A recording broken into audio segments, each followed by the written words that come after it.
Welcome to the Unlock You with Dr. Shannan Crawford podcast.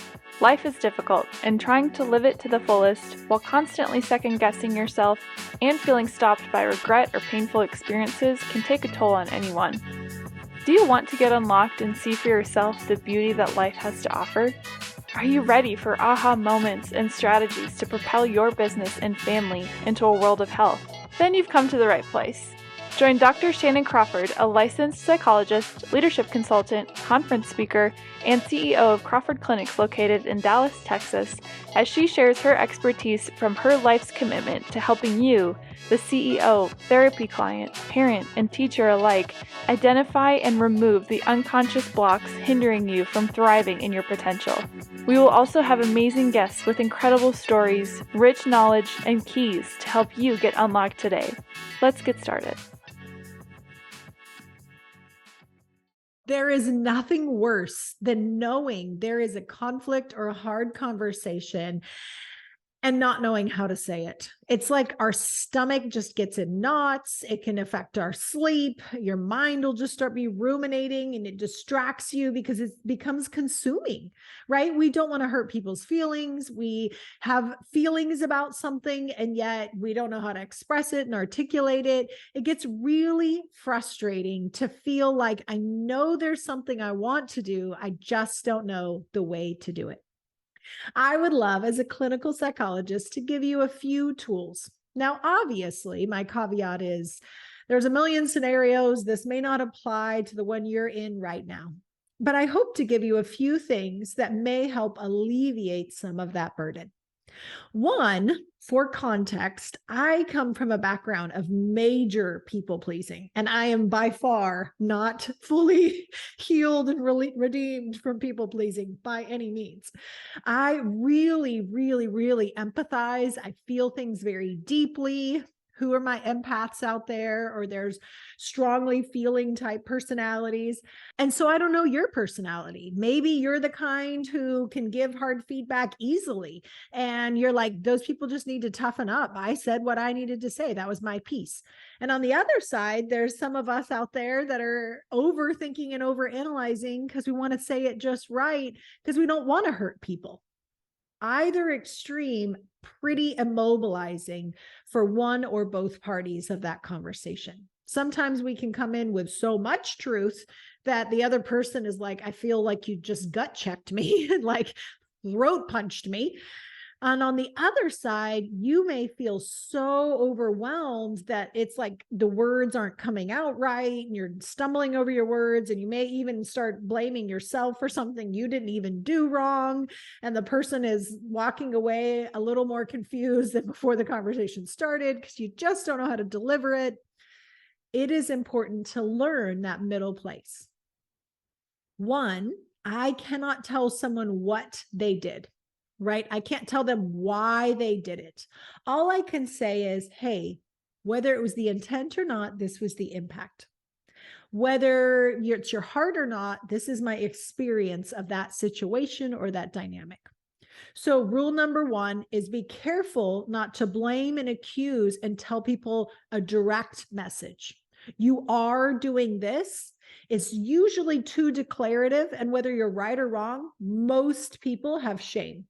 And so when I'm told I am doing something, my natural response to that is to become defensive and angry and upset and bristle.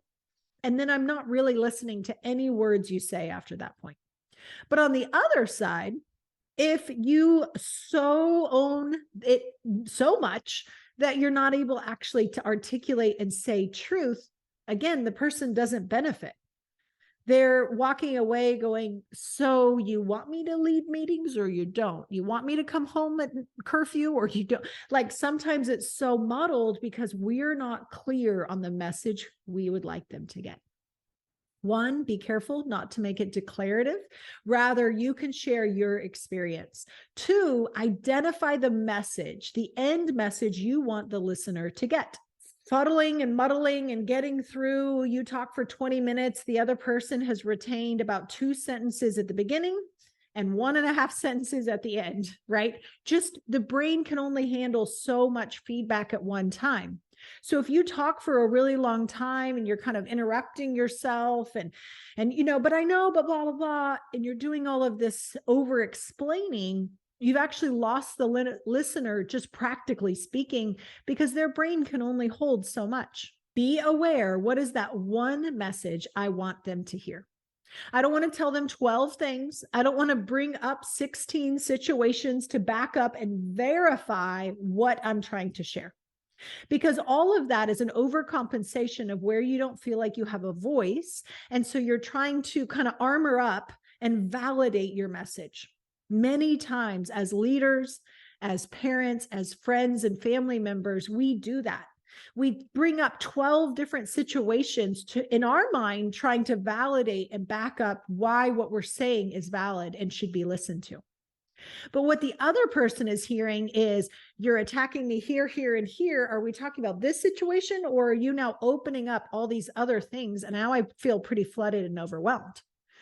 If instead we can slow down, narrow for yourself, what's the one thing I want to focus on? I'm not declaring they are doing it. I'm saying this is my experience of it. And now I'm going to offer solutions. So I'm not saying, hey, drop a bomb, you're just selfish. Hey, that was really rude that you didn't introduce me at the party. Hey, you totally left me off the email and didn't even include me in the group, etc. All of those are just kind of lobbing it at the person.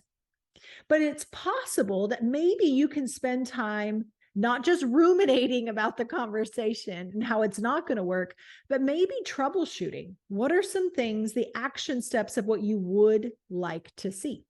Now, you can't be controlling. You can't ask for the moon, and be careful that you're not just asking for your emotions, because that's not a valid thing that someone else can offer, right? I want to feel included. I want to feel represented. I want to feel like you're proud of me. I want to feel secure in this relationship. Those are very abstract, and there's not a concrete, tangible thing that the person can act on. Rather, by saying, okay, in my private time before the conversation, I want to feel secure in this relationship. That's a great goal. You would now want to put it in actionable language. Okay, so if I want to feel respected, I want to feel cherished, loved, encouraged, belonging, I want to feel secure in this relationship. Great. What are the things tangibly someone else can do that would help foster that sense of security and trust and belonging? So many people I work with, they really struggle because they're kind of showing this esoteric goal of like, hey, I just want to feel respected. Well, what does that mean to you? What are the action steps? What if the other person thinks they are respecting you, and yet you're saying you're not respecting me at all? And now we have a disillusioned, why bother? Nothing I do is even recognized. You're impossible. Instead of saying, hey, I know this may not be your heart, but in X situation, when I wasn't included, or when I wasn't introduced, or when I heard this tone and something that felt to me like it was a bit condescending and dismissive, as if it was only in my head and it wasn't real feedback, I need you to know that that had an impact on me. Whether intended or not, it made me feel less secure in this relationship. It made me feel devalued. Although I know it's not your heart and your intent, right? You're getting ahead of their shame response. You're de-escalating their shame response the best you can. You're not responsible for their reactions, but you're trying to get ahead of it by acknowledging, hey, that probably doesn't feel good to hear this feedback. So I'm going to let you know that's not my intent. I know it's not your intent. I know you're trying to respect me. I know you're trying to love me and include me and cherish me, but the way that it's being done at the current moment is not having that end result. So I'd love to equip you with the things that will help us feel more connected, the things that will help me feel respected and listened to, and I could feel trust in this relationship again. If there's been some kind of a breach in trust, a great exercise would be to say, okay, what is, on your own, ask yourself, what is the breach? What is the area where I feel least trust and most vulnerable to betrayal, disappointment, something happening again? And now, what are the action steps that are realistic someone might be able to do to help regain that connection? If you come to a conversation and you're volleying it to the other person because maybe they did something wrong, and now you're putting the onus and responsibility on them, you're almost setting them up to fail. Because one, they're not you, so they may be trying. And I work with tons of people, especially couples and families, that are like, I am so exhausted. I'm trying everything and it's never enough for you. Why can I just not ever live up past that thing I did in the past? Partly that's because we didn't actually heal the wound, and we've just been trying to kind of placate or compensate and trying to fill in and love each other well in this way now, but we haven't actually healed the past, which is a different conversation for another episode. But what we need to do is say, hey, here's the realistic things that actually help me feel secure and trust. Here's what helped me feel respect and cared about, invested into, and like an equal partner instead of this weird, funky power differential between us.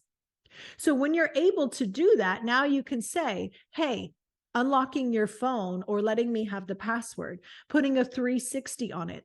I don't want to be a micromanager. I don't want that.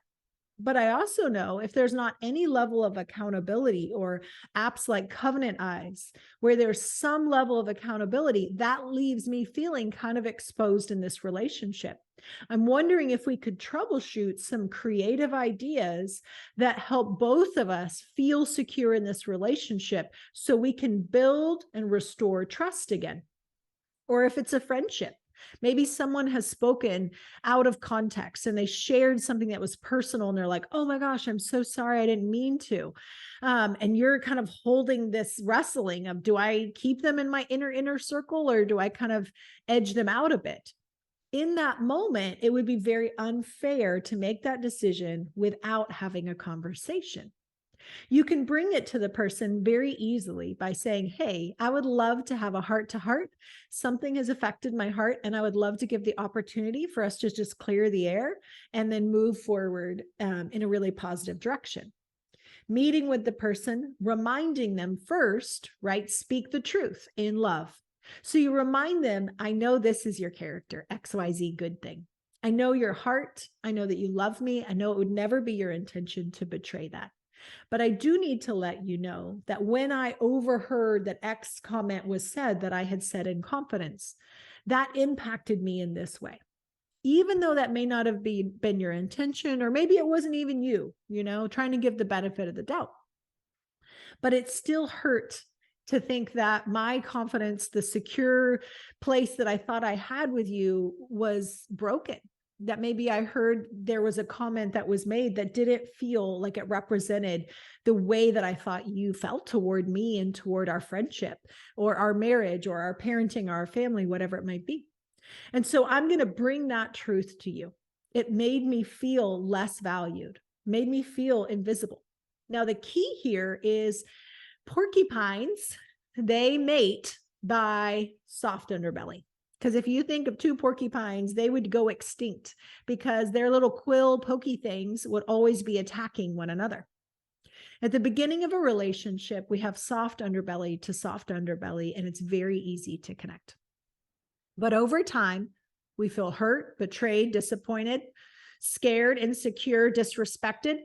And before we know it, we both have our quills up. And every time we try to come together, there's this ouch, this disconnect. It doesn't feel right. It feels off. The interesting thing is it may not actually be that you're in the wrong relationship. It's not necessarily that you should just throw away all relationships that are challenging, because then you wouldn't have any, but that you'd have the wisdom and discernment to know, is this their heart and intent to be dishonoring, to betray, to break my trust? Or is this a relationship development learning curve that we need to bring truth in love? And when you give that truth, again, you try to identify not a declarative statement that makes them feel like a porcupine quill has just attacked them and they're now justifying in their mind why that's not true. And also, you're not just overwhelming them with too much information. You're making it concrete. You're saying, hey, I know your heart. I know that you're a good friend or a spouse or a grandparent or whatever, I know your heart is good.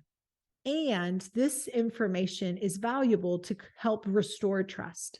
Something happened and it really hurt my confidence to feel like I could leave you with my kids, or that I could trust you in this kind of a situation when it got back to me that this was said or done when I had directly asked that that not be done. How would you see that we handle this going forward? And so that's our next step, is you're speaking the truth in love, you're coming with solutions, and you're inviting the other person. As we've talked about before, we don't want to get into all or nothing, black and white thinking that this person is all good or all bad. We want to bring out, woo the healthy version of them and say, hey, let's collaborate. Let's brainstorm together. I have some ideas of what I think may help. What also do you think may help? And let's troubleshoot this together, because I know your heart is good. I want to give the benefit of the doubt. And now that we have troubleshooted, now that we've spoken the truth in love meaning identity is separate from the behavior. Now I can give you the opportunity to troubleshoot, to brainstorm, to practice together. Now, human nature, learning does not happen based on one conversation. So odds are good the person's going to do some variation of that behavior again. Be prepared for that. Don't assume that they're a terrible person. Rather, use it as a learning opportunity to go, hey, remember we had talked about not giving the children sugar or McDonald's or something. I don't know. Not letting them stay up and watch certain kind of movies or something. Remember, we had talked about this employee or grandparent or nanny or friend or sister. Remember that conversation. This is one of those moments that I would love for us to practice doing it differently. You're queuing them up for success. You're reminding the person as we go into this situation, this would be a great opportunity for us to practice what we had discussed in our last conversation. Now there's opportunity to practice, and you'll see, what is their heart reaction? Is it to rebel and be like, oh, I'm giving them 12 gallons of ice cream now because you told me not to as a grandparent? Or I'm going to write whatever I want in this email as an employee, or I'm going to say whatever I want as a sister. You're not going to control me, right? You'll see the heart posture. Is it to rebel and feel like you're being controlling and nagging and I'm going to do what I want, and that's how relationship's going to go? Or is their heart to say, oh, dang, okay, I'm going to try. Please give me grace. I may not get it right, but I am going to be mindful of the directives that you had shared that are important to you. By doing so, you can now see the character revealed in that person, not just giving you lip service, but at least the effort is there. Their heart intention and motive is good. And their desire is to build trust. And I love working with couples that the person that maybe has had an emotional affair or physical affair, that person, male or female, takes the onus and responsibility to say, let's research ways that we can have the accountability that you feel secure in this relationship. I want to be held accountable by someone who's not just you, right? Your spouse does not need to be the only person holding you accountable. But I need to take responsibility. I would love for you to feel secure in this relationship. Show me, help me, guide me. Let's work on this together. It's not your responsibility, but it is a collaboration. I am not perfect, but I am showing up and I'm willing to be here. And now you can brainstorm, and here's some things I've been thinking that may be helpful in the resolution. And I would love to hear from you. What are you thinking may be compatible, realistic, doable things that we can do to troubleshoot and have a more effective resolution or a dynamic around this? And obviously, my language can be a little bit clinical as a psychologist, but you change it into your everyday language. And again, you can use this at work, with family members, with besties, with marriage, children, whomever, learning to say, I believe the best about you. And I'm aware that there's something between us that if it doesn't get resolved, that's going to cause our little quills to go up and we're not going to have much of a relationship. And before we know it, we're going to be pleasant ships passing in the night, roommates, colleagues, but not collaborators. True intimacy is costly because it requires vulnerability to say, hey, I don't know how you're going to receive this. I'm uncomfortable. I'm a little bit worried how it's going to go, but I know your heart and I know mine. And I'm wondering if I can just share this information, if we can find something really sweet as a resolution going forward, that we don't keep ending up in this situation.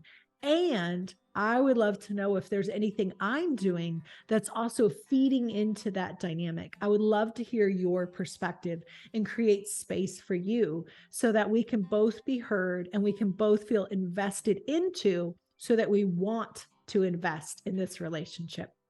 Thank you so much for being the kind of person who leans in to being healthy so you can create an ecosystem of health and mature conversation that leads to intimacy in the world around you. Love you guys, and we'll see you for the next episode. Thank you for investing in yourself, your family, and your team. We are honored to serve you and your vision.